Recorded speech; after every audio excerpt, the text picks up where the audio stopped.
Exec, el Exec, el Exec. El Vélez, el Vélez, el Vélez. El fenómeno que todos quieren ser. El chamaquito que no pueden entender. How we doing, guys? Welcome to episode 154 of the Exec Talk Podcast. I'm your host, Alvarez Wasan. All right. Like, subscribe, hit the comment, hit the comments, hit my socials, do all that good stuff. Keep supporting. I love you guys. God bless you guys. What we're going to talk about today, we're going to predict, well, not much of a prediction. Verstappen's probably winning the championship unless somehow Lando wins the race this Sunday at Las Vegas. Probably maybe a surprise winner, maybe a Carlos Sainz, Charles Leclerc. Lando should be the favorite to win the race. What happened in Brazil was a lot of circumstance, rain, strategy call, safety car that led to Max winning. So, and being up at the front. So I'm thinking Lando is probably going to put in a better, he's going to go balls to the wall trying to win because there is no way in hell that he's going to just get this close to a championship and then let it go, letting Max finish in front of him, because that's all Max has to do is finish in front of him. That's it. As for this season, man, it's been a season of joyous occasions, Silverstone, for Lewis. I thought, there was some hope for Mercedes somewhere in the season, and then they quickly lost it. The resurgence of Ferrari as an actual power, again, putting up podiums, winning. The destabilization of the power structure of the 4-year run of Red Bull, of just absolute complete dominance. It lasted for 5 races this year, and then it got competitive. And then the rise of McLaren again as a superpower in the sport, something that hadn't happened since, you have to go back to 2008, 2007, when Lewis was a rookie running with Fernando Alonso. That was when McLaren was still McLaren per se, but McLaren, you have to go to the 80s, you have to go to the 90s, you have to go to Alain Prost, you have to go, Ayrton Senna. That's when McLaren was really McLaren. Haas not being the last on the grid, that was nice to see this year. The fall of Alpine, Renault has just fallen off a cliff. When it were Lotus, Renault, Alpine, they've just fallen off a cliff. The French period. Such a rich history in that team, and for them to just literally fall off a cliff, coming from championships in the 70s with Mario Andretti with Lotus,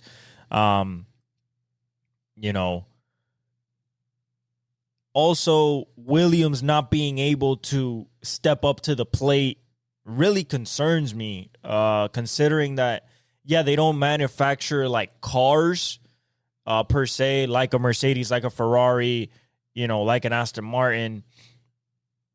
But, you're talking about a team with so much history. I think the 4th most or 3rd most championships as a team ever.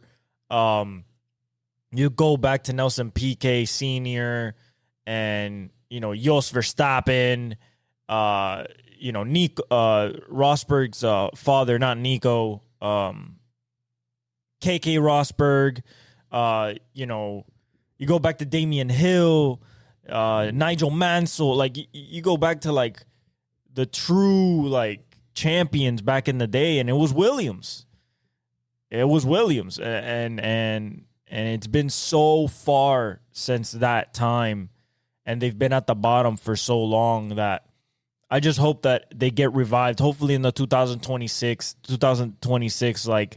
remodeling of the whole sport, they finally find some pace, they find some speed, and they find success. It'd be nice to see Williams and that W back, in the winner's circle, or at least fighting for something. I believe the stake team was a complete failure.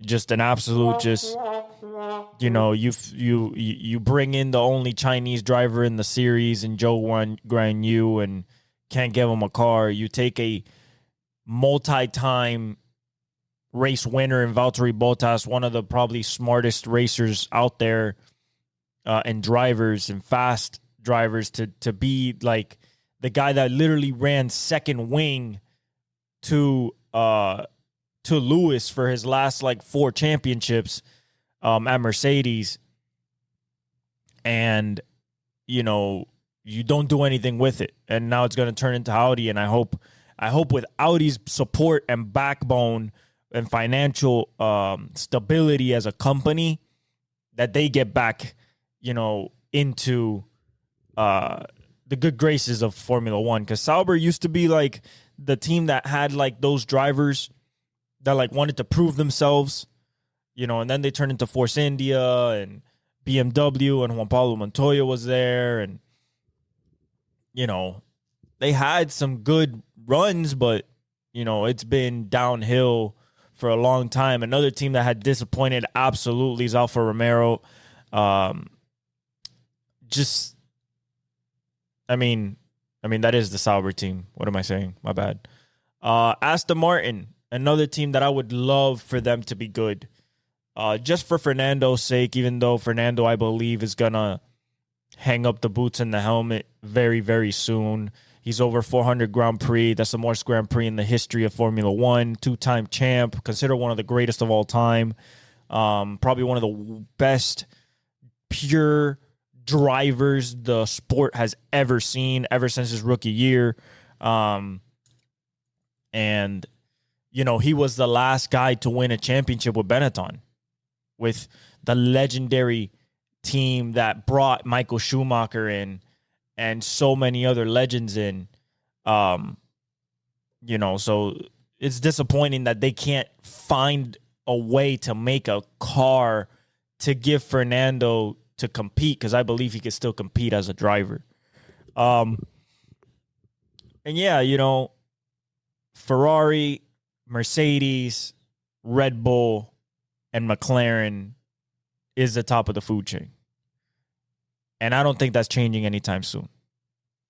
Maybe Audi starts figuring it out, but I think that next year is going to be a real transition period. We might see the superpower that is Ferrari come back with Lewis, especially if Adrian Newey goes over there to design that car for next year. And it'd be crazy if Adrian Newey finally pairs up with the greatest driver of all time to then break the record that Michael set at 7 championships, and get that 8th for Lewis. That'd be great. Max is going to be, I think, in a state of flux next year. He's still going to be with Red Bull, I believe. He's still going to have a fast car, but if Adrian Newey's not there, that design of that car will be very different, because Adrian Newey, they literally call him the master of reading air. He could see air. The guy's an absolute just super genius. And then you have the Christian Horner thing and everything like that. As for Mercedes, where are they going for the next driver? Some people are saying Colapinto, taking him from Williams, since they are a Mercedes kind of run team, engine-wise. If you want to stick a young kid in there, I don't mind, but the kid has to be good. I thought they were going to stick Kimi in there, him being the development driver. I guess he's not ready. So they're talking about Colapinto possibly. They can't take Liam Lawson because Liam will probably take over Red Bull, because Checo, I don't think, is staying with the team either. Neither is Carlos Sainz, because Lewis is coming in. Now, between Charles and Lewis, do I think that Lewis will take over that number 1 seat? I personally think so, because I think Ferrari's getting Lewis in order to get back to that championship status that Ferrari's known for being the number 1 winningest team in Formula One history and the first team ever. But yeah, I think it's going to be exciting. Vegas is always an exciting track. There are passing zones. You got the sphere. It's going to be at night. So I think it's going to be a very fun race. I think Lando will win. If not, there could be a surprise winner based on what happens. But if it's a clean race, I expect Lando or Oscar to win, unless in qualifying there is a real big jump from Red Bull or Ferrari or even Mercedes, but I don't foresee that. But like Ferrari or Red Bull for that spot at the top. All right, so also Cy Young got announced today. We got our 2 Cy Youngs. I don't think there was any doubt. One was a unanimous, and we knew it was going to be unanimous, that being Scoobs himself, Tarik Skubal for the Detroit Tigers. AL pitching Triple Crown. First Tiger to win it since Max Scherzer, the future first ballot Hall of Famer. That just says how good he is. 2.28 ERA, 228 strikeouts, just 18 wins. And then on the other side, the 35-year-old absolute future Hall of Famer, Chris Sale, both lefties.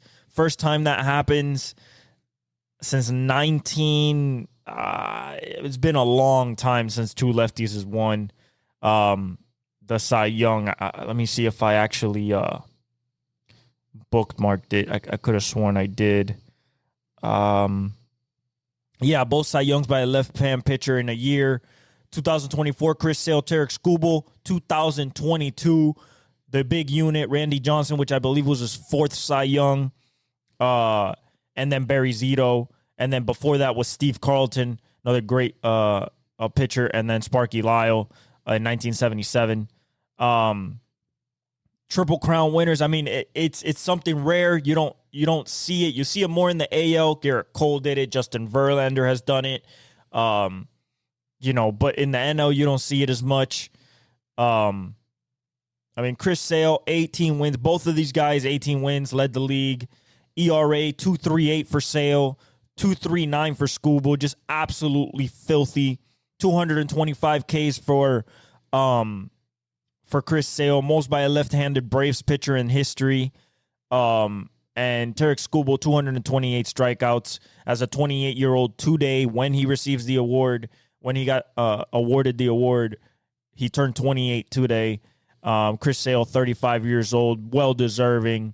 After being dominant with the White Sox and then dominant with the Red Sox and then going through these 4 years of injuries to come back this dominant in a Braves uniform. For Greg Maddux to be the one to announce him winning it was amazing. And then Pedro Martinez, one of the GOATs of pitching himself, announcing Scoob's win as well. 2 nasty changeups. When you talk about Pedro, Scoob's changeup is absolutely unhittable.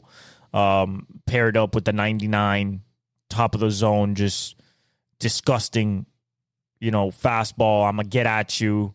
I'm going to eat you up, pause. But that's what these guys do. 2 lefties that just dominate on the mound in 2 different ways. One's a 3/4 almost submarine pitcher. The other one is just straight over the top and just come after you. 2 menacing guys on the mound, and both extremely deserving. He's the first Tigers pitcher to win it since 2013. Max Scherzer, when he was young. Scherzer was young. 2013, Max Scherzer. We're talking about 10 years ago. That was Scherzer's beginning of his prime. He started with the Nationals, and then he went with I think he started with the Nationals and then went to the Tigers, or vice versa. But it's amazing for them too. Unanimous was Tarik Skubal, 30 first place votes. Seth Lugo came in second. How it broke down in the NL was 26 first place votes for Chris Sale, 4 second place. Zach Wheeler got second. He got 4 first place votes, 25 second place. Skeens got third, which is incredible for a guy who didn't have the innings, but 177 strikeouts, a 1.96 ERA as a rookie. Just absolutely disgusting. Dylan Cease got third, and then another rookie, Shota Imanaga, got fifth, which is really nice for him. Another nasty pitcher. when you look at Scoobs, he was an absolute horse. 192 innings pitched, a WHIP of 0.92, a B-WAR of 6.3. Just a really, really special season from both of these guys, to be honest. And nobody better. I think nobody better this season for them to win the 2 Cy Youngs for sure.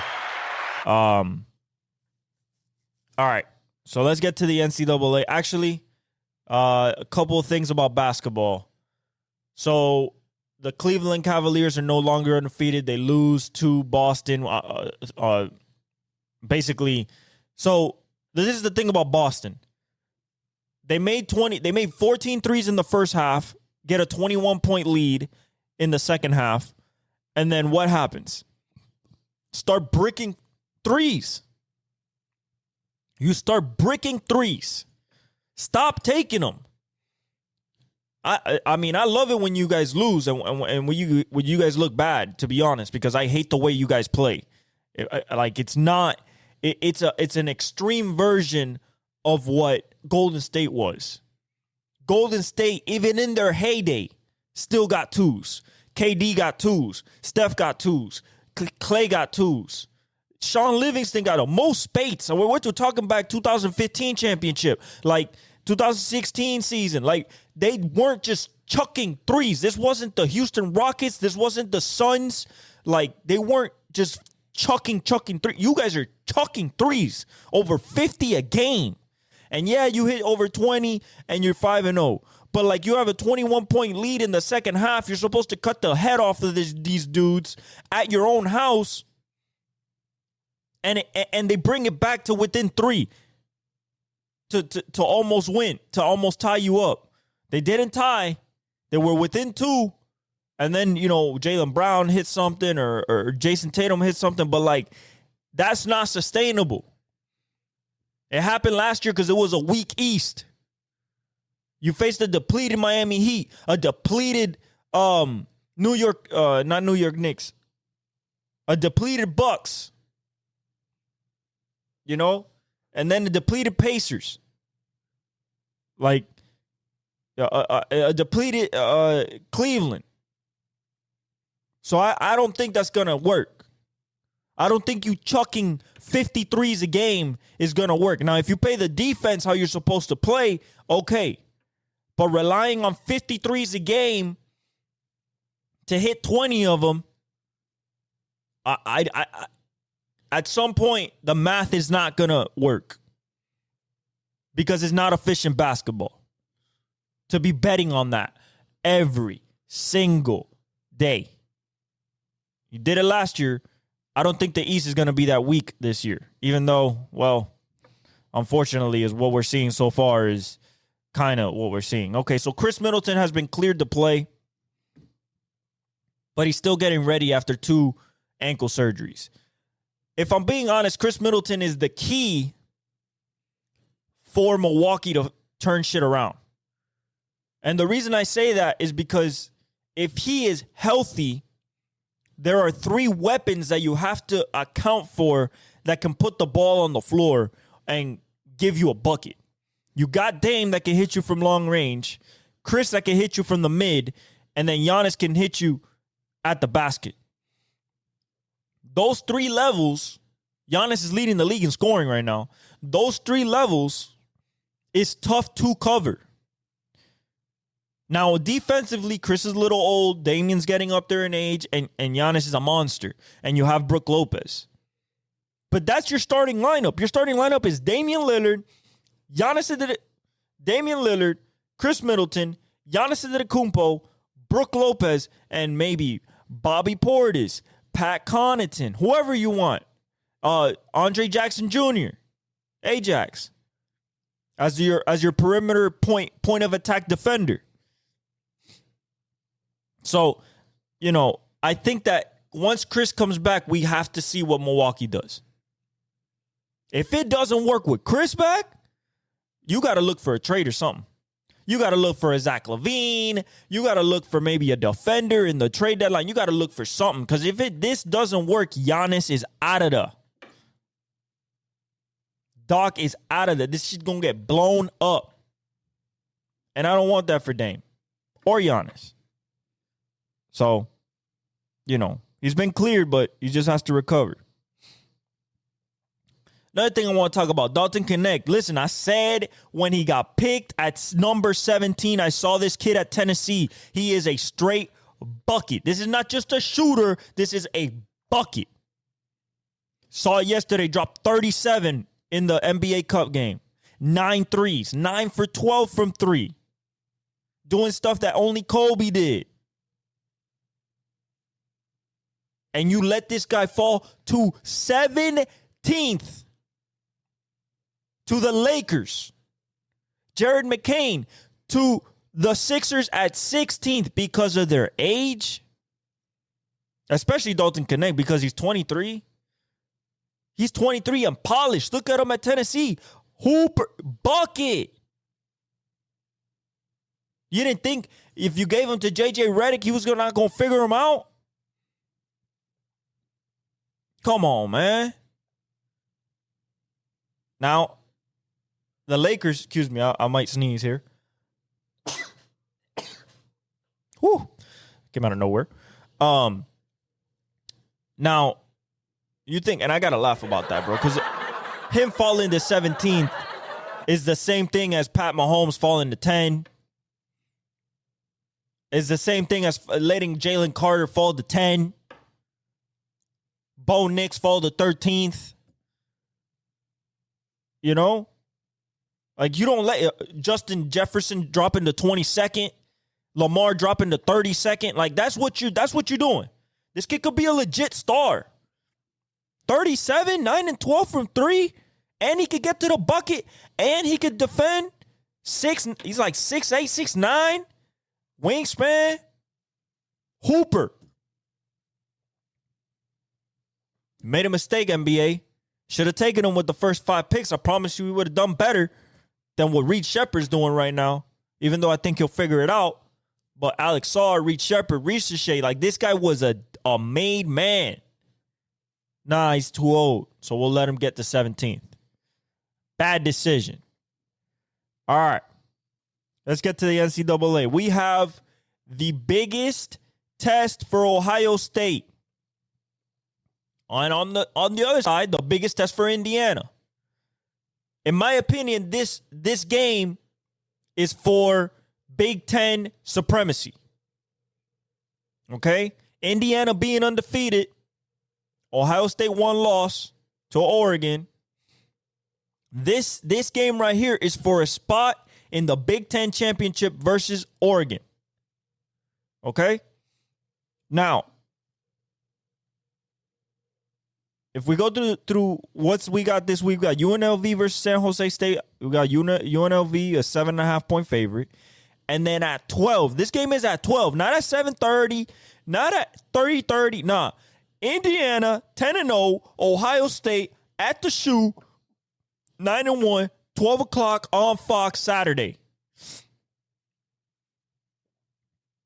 This is, and OSU's a 13.5-point favorite.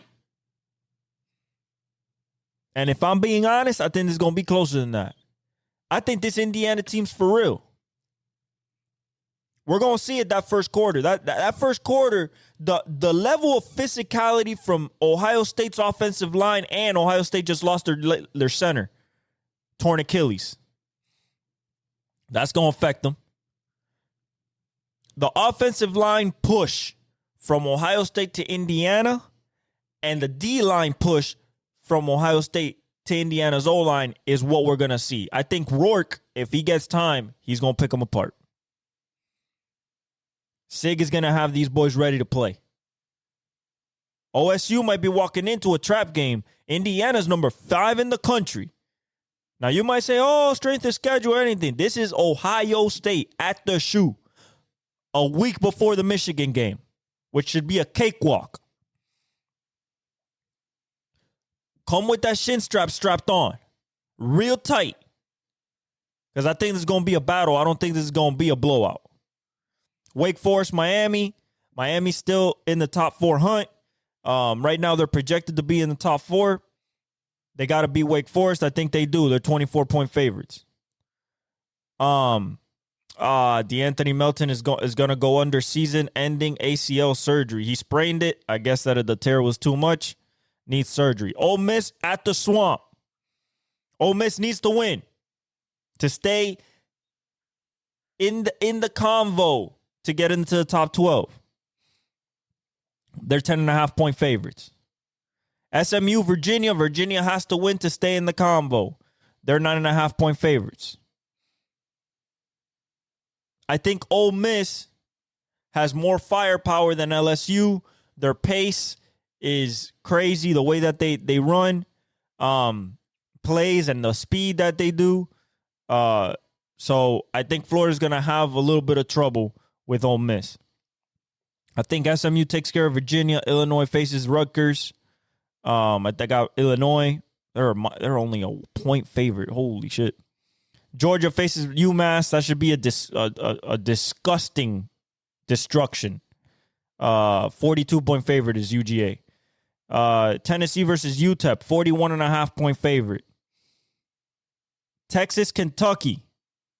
Texas has to win this game. They're a 20.5-point favorite. They better destroy Kentucky because they need to show that they're dominating their SEC opponents. Penn State, Minnesota. Penn State's a 12.5-point favorite at 9-1. BYU, Arizona State. Arizona State favored, -3 at Arizona State. BYU needs to win this game to stay in any type of hunt in the Big 12. In any type of hunt. Colorado, Kansas. Kansas coming off of 2 back-to-back upsets of ranked opponents with Jalen Daniels. Colorado is in Kansas. Colorado needs to win this game to maintain their top supremacy at the Big 12. They need to be that number 1 spot at the Big 12 to make it to the Big 12 championship and have a chance to make it to the playoffs. Clemson versus the Citadel. That's a no-brainer. Wofford versus South Carolina. That's a no-brainer. Missouri, Mississippi State. Mizzou, 7.5-point favorites. Army, Notre Dame, 9-0 versus 9-1. Army before the Navy game, which is next 2 weeks from now, I believe. Let me see. I think it's Veterans Day. Hold up. No, Veterans Day just passed. Yeah, it's the last game of the season, December 14th. So they got UTSA after this one. If Army wins this game, got to watch out for Notre Dame dropping. They're 6th. Got to watch out for Notre Dame dropping. And Army to possibly be at a large bid because they're undefeated. They're the last undefeated team in the 2 of the last undefeated teams in the country. 3 of the last undefeated teams in the country, Oregon, Indiana, and them. Boise State versus Wyoming, that should be a disgusting destruction. I expect Ashton Genty to be over 150 and 3 touchdowns. Alabama, Oklahoma. Alabama's a 13.5-point favorite. They should dominate OU. It's in Norman. But they should dominate OU, keep their name in the ballot to get into the SEC championship if anybody else slips. Texas A&M versus Auburn. Texas A&M has to win this. Has to win this. They're 2.5-point favorites. It's in Auburn. They have to win this to stay right there. And Iowa State, Utah, Iowa State has to win. They're not in it at all, but they have to win it if they want to have a chance, maybe if somebody slips to get to the Big 12 championship. Okay? Ohio State, don't slip. Don't slip against Indiana. If you slip, you're out. That's 2 losses in the Big 10. It is going to be Oregon, Indiana, and you're going to be looking from the outside in unless you get in from the top 12. I'm telling you. Be careful. I believe in you guys, but be careful. The bracket as it stands right now. Let me see. Let me see if the bracket.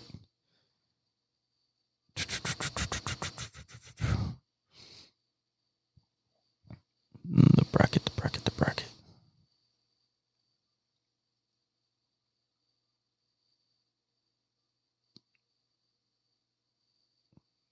Where is the bracket? I love it how Pat McAfee shows. Excuse me. Pat McAfee shows the bracket, and then you go on the ESPN app. You can't find the bracket. So weird. Don't understand. All I'm looking for is the bracket. Let me see here. Preseason, week 13. So the rankings goes as follows right now. College football playoff rankings. Oregon, Ohio State, Texas, Penn State, Indiana, Notre Dame, Bama, Miami, Ole Miss, Georgia, Tennessee, Boise State, SMU, BYU, Texas A&M, Colorado, Clemson, South Carolina, Army, Tulane, Arizona State, Iowa State, Mizzou, UNLV, and Illinois. Okay? That's the rankings right now. And right now the top 4 would be Oregon, Texas. Oregon, Texas. The Big 12 would be Oregon, Texas, Big 10, Big 12. ACC would be Miami. Boise is the at-large right now in the with the Mountain West. And BYU is over Colorado right now in the Big 12. But if they slip, Colorado and Colorado wins, they're in it. They're going to be in the championship if they win out. So that's NCAA. And Travis Hunter should be the Heisman. I don't think Ashton Genty, unless he has like 300 plus yards this weekend, can get to Barry Sanders. Because Barry Sanders already was over 2,000 yards at this point. So I don't think he can get there. So I think Travis Hunter wins the Heisman. All right, let's predict this NFL slate this week. Let me open up my notepad for my predictions. My notepad here. Episode 154. Predictions.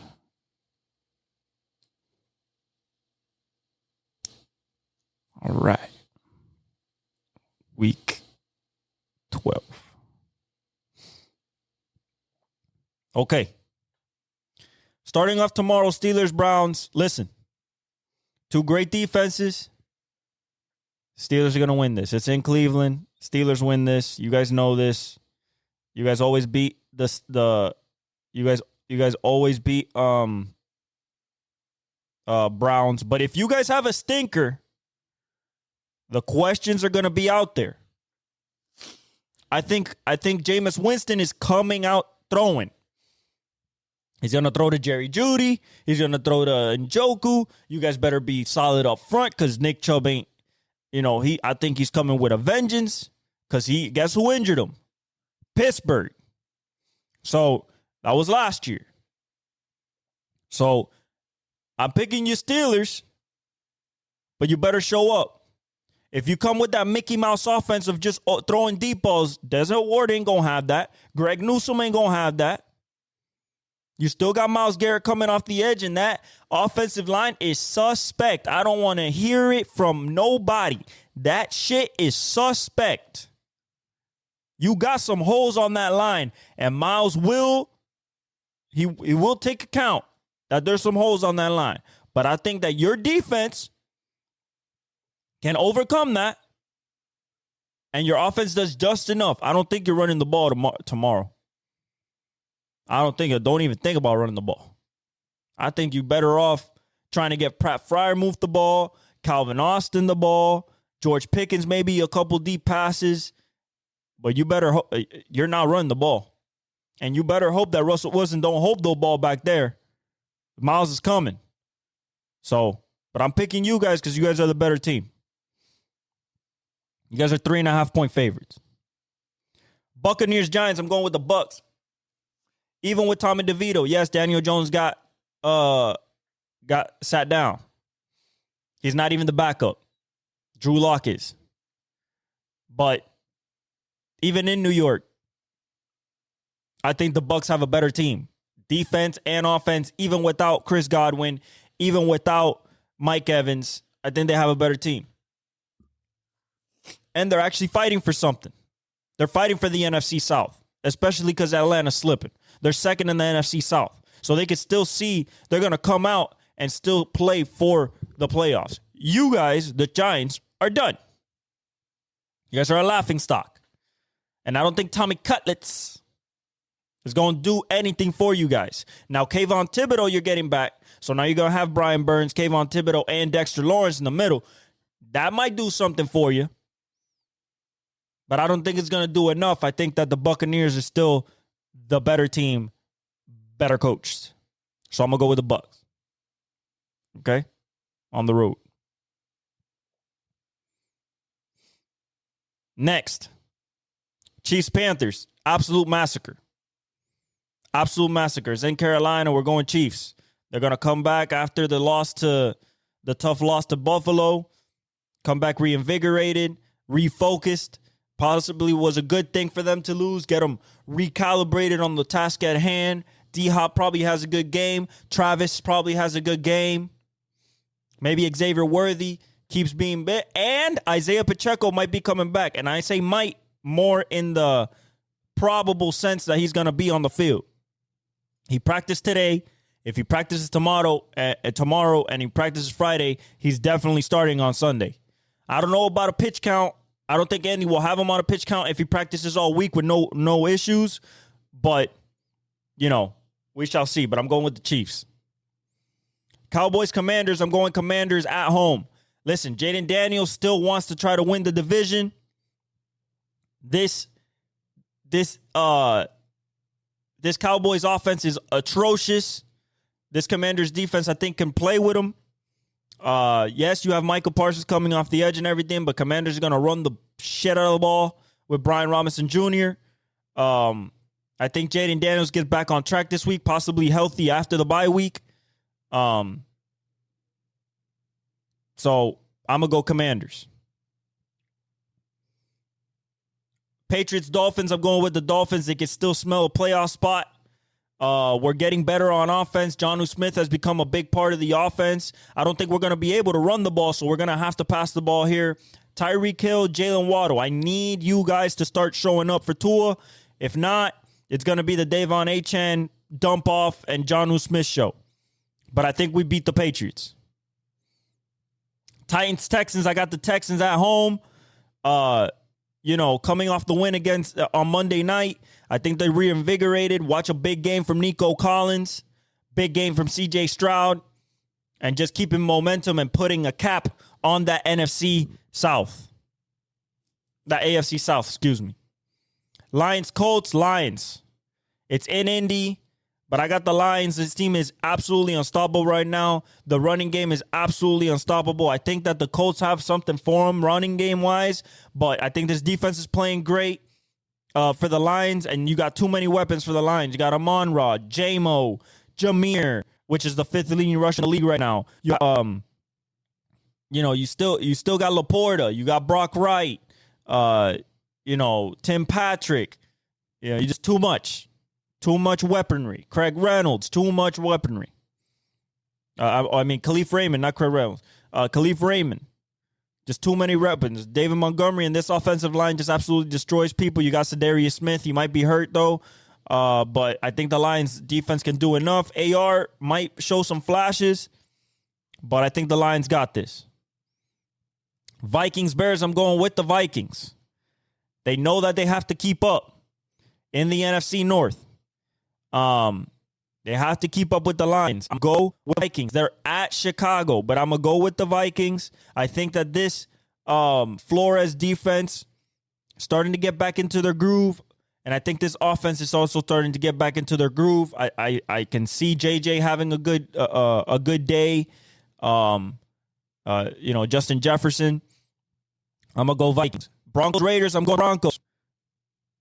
There's nothing that you can tell me about this defense that is not just going to destroy this Raiders defense, this Raiders offense.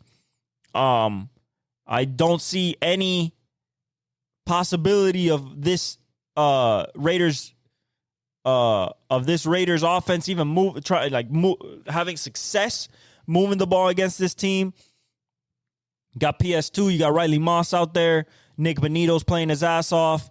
You got Allen in the middle.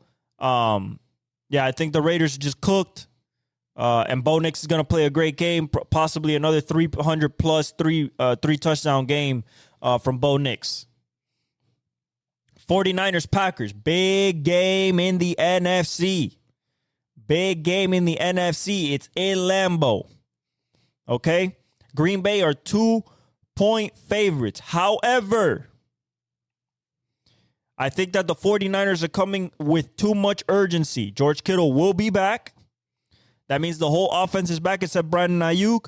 Jawan Jennings is going to be a big part of it. CMC, there's still no answer for him. I don't know whether they're not using Debo. We'll see if they use him now. I got the 49ers in an upset technically against the Packers. I think that the less risk-averse quarterback is going to win. And the more accurate quarterback is going to win. That is Brock Purdy. The better play caller, I think, will win. I think that's Kyle Shanahan. This defense cannot give up points, though. Nick Bosa being hurt is gonna be tough, but I think the defense as a whole is still better than that Packers defense. I'm gonna go with the Niners. I don't feel completely sold on it, but there's no way that Kyle Shanahan is gonna let this team go into the dumps without a fight, especially with C-Mac back there. I expect them to come out with a vengeance this week. Cardinals, Seahawks, big battle in the NFC West. It's in Seattle. Cardinals coming off a bye. One of the best running teams in the league. Against the Seahawks, another good running team. With Geno coming off that great win in San Fran. I'm going to go with the Cardinals. They're a 1-point favorite. I think it's going to be a high-scoring game. But I'm going to go Cardinals coming off the bye, all healthy, ready to make that playoff push, especially leading the NFC West. If they lose, this shit becomes a shit show. Because everybody's going to be, Seahawks will be 6-5, Cardinals will be 6-5, 49ers win, they're 6-5, and then you got the Rams versus the Eagles, which I'm taking the Eagles.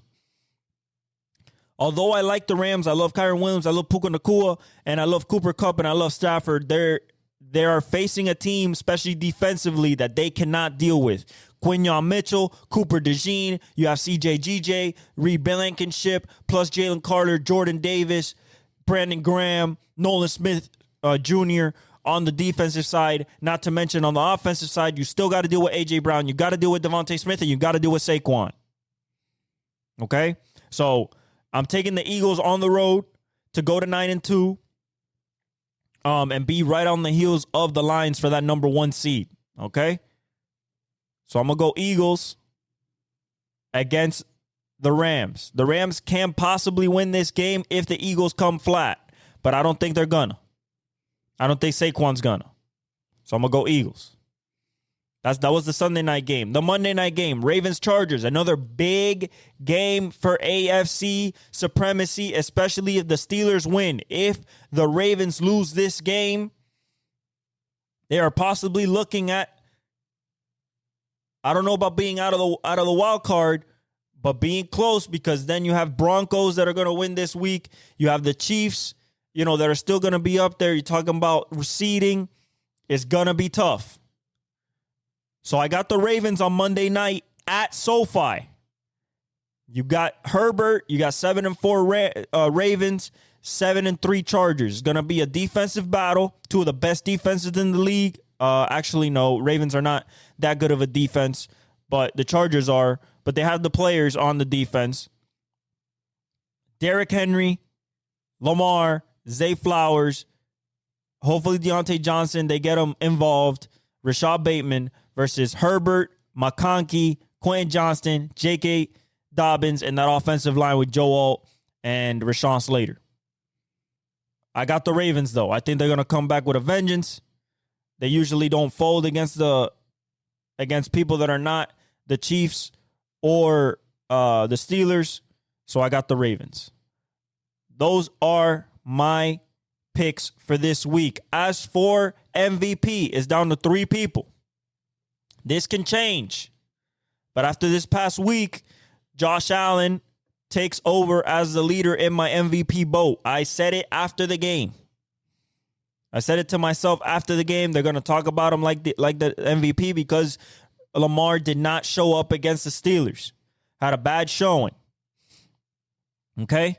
So it is between Josh Allen, Lamar Jackson, and Jared Goff. That is your MVP ladder. As for AP Offensive Player of the Year, Derrick Henry, Saquon Barkley, Jamar Chase. That's what you're looking at. Okay?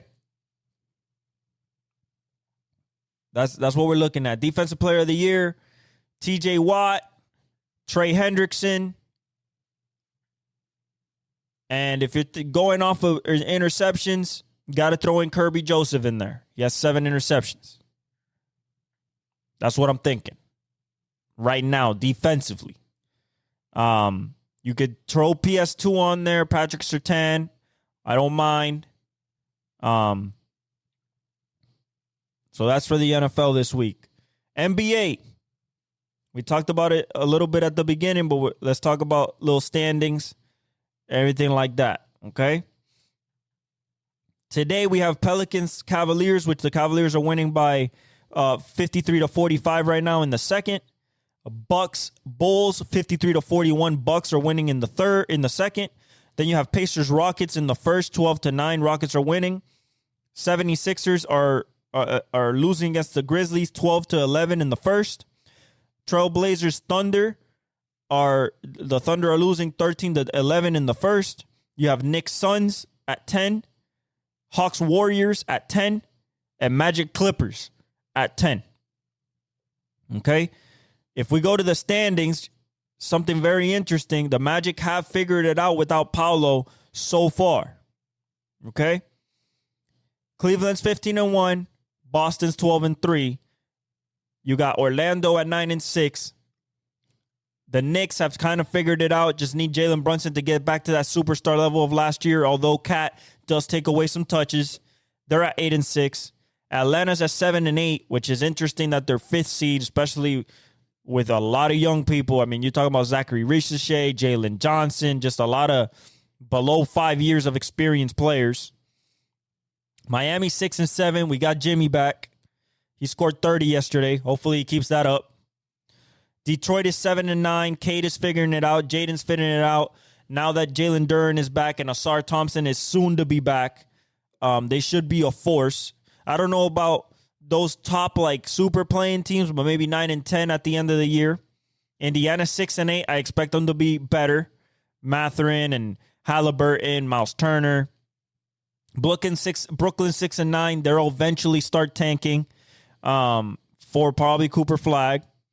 Chicago's at 6-9. Once they decide what they want to do, move Zach LaVine, Vooch. I expect them to go flag chasing as well. You have Charlotte with the Young Guns at 11. Milwaukee at 5-9. If they win tonight, they're back in the hunt in the play-in. Toronto's at 3-12. They're basically out of it. Cooper flag chasing. Washington's 2-11, and Philly's 2-11, trying to rekindle something with that team meeting. Golden State is number 1 in the West, 10-3. OKC lost yesterday. They've lost 2 in a row, actually. They lost to Portland and Shaedon Sharpe. Golden State's number 1, 10-3. OKC's 11-4. Lakers are 10-4, as I said, with Dalton Connect, Anthony Davis playing the way he is, and LeBron playing the way he is. D'Lo coming off the bench, Austin Reeves still giving you what he gives you. I think that they're going to stick around that 1-6 range all year if AD stays healthy. Houston's at 10-5, finally figuring it out with Jalen Green, Jabari Smith Jr. You still got Van Fleet. Brooks is playing well. Alman Thompson's playing well. Tari Eason's playing well. So they're playing pretty well. Of course, Ime got that defense locked down, and Alfred Sengun. Can't forget about AP. You got Denver at 8-5. Jokic is playing the best season of his career, which is crazy to say for a 3-time MVP and in the Finals MVP. MPJ starting to figure it out. So is Jamal Murray. He's starting to score again. Julian Strother's taking a little bit of a leap. Christian Braun is taking a little bit of a leap. And Peyton Watson's taking a little bit of a leap. That's what I like to see. You got Phoenix. KD's not playing right now, but you still got Devin Booker and no Bradley Beal, but you're still 6. Devin Booker should take over in the meantime until those guys get back healthy, but they're playing pretty well. 8-6 Minnesota, starting to figure it out with Julius Randle. Ant started to really get into a rhythm. So is Dante DiVincenzo. And their defense is starting to get to that level again that they had last year. You had the Clippers at 8-7, scrappy team with James Harden playing great. So is Norman Powell scoring a lot from 3 and being a scorer. But I think at some point that drop-off is going to come if Kawhi doesn't play. Memphis without Ja is at 9, 8-7. I expect a bump up with once Ja comes back. They have Jaren Jackson right now, Desmond Bane playing well, Jalen Wells, Scottie Pippen Jr. But I expect a jump to come back. Santi Aldama, but I expect a jump when Ja comes back. Sacramento's at 8-7 with D Fox, with DeMar, Herder, Sabonis. I expect them to be in that range the whole year. I don't think that they'll jump up to the high 1 through 6 range. Surprising is Dallas right now. They're all healthy. They just have to figure it out. Luka has to get back to that MVP level. He's not scoring 30 a game yet, averaging 30 a game yet. Kyrie's playing great. So is Klay Thompson, Blake Lively, and Derek Lively, and Gafford's playing great. Jaden Hardy's making a little bit of a leap. So they just have to figure it out. And then the team that I feel will be in the mix for a play-in is San Antonio. They're at 7-8 right now, 12th in the West, just 4 games out of number one spot. So they're everybody's in it right now. So is Portland. They're 6-8, 4.5 out. New Orleans not so much. They're 7.5, and then Utah is basically chasing Clifford Flag. I want to see some more of Isaiah Collier from Utah. See if Keontae can take a leap. Laurie has to get back to that last year's Laurie. I like their team, but they're just not winning right now. Portland, I believe, is going to start leaning on Shaedon Sharpe more as their star, as Anthony Simons is out. And San Antonio, Vic, Vassell, Paul, Keldon Johnson, Collins, Champagny, Branham. They have a deep team, young team, but a deep team, and I expect them to be competitive all year. Right now, the stats stand. Giannis is at 31.4 points a game. AD's at 30.7. Jason Tatum's at 29.9. Jokic at 29.7. And De'Aaron Fox at 28.8. Assist leaders, Jokic is at 11.7. Trae Young's at 11.6. LeBron James averaging 9.4. James Harden averaging 9. And Cade Cunningham averaging 8.8, which is really good for Cade that he bumped his assist numbers. 3-pointers made a game. Anthony Edwards at 4.8. LaMelo Ball's at 4.5. Tyler Hero's at 4.4. Jason Tatum's at 4.3. And Steph is at 4.1. Jokic is at 13.7 rebounds, leading the league. Sabonis is 12.5. Zubac is 12.4. Giannis is at 12.4. And Karl Anthony Towns are at 12.4, all tied at 3. Blocks, Victor is 3.7. Brook Lopez at 2.4. Klingon, the rookie out of UConn for Portland, he's at 2.1. Alex Sarr, the rookie from France, he's at 2.1. And AD's at 1.8. And then Dyson Daniels is averaging 3.4 steals a game. J-Dub is 2.2. Tari Eason's at 1.9. Jordan Poole's at 1.9. And Tomani Kamara is at 1.9. That's what it's looking like right now as it stands. In team-wise, Cleveland's leading the league at 1.3 points per game. Boston's at 121.5. Golden State's at 119.6. Memphis at 119.1. And the Lakers at 117.3. Field goal percentage for teams, 52.2 by the Cleveland. New York is at 50%. Sacramento's at 48.9%. Indiana Pacers 48.6%. And the Lakers at 48.3%. Where's Boston, you ask? Boston is at 46.3%. Okay? That's where Boston's at.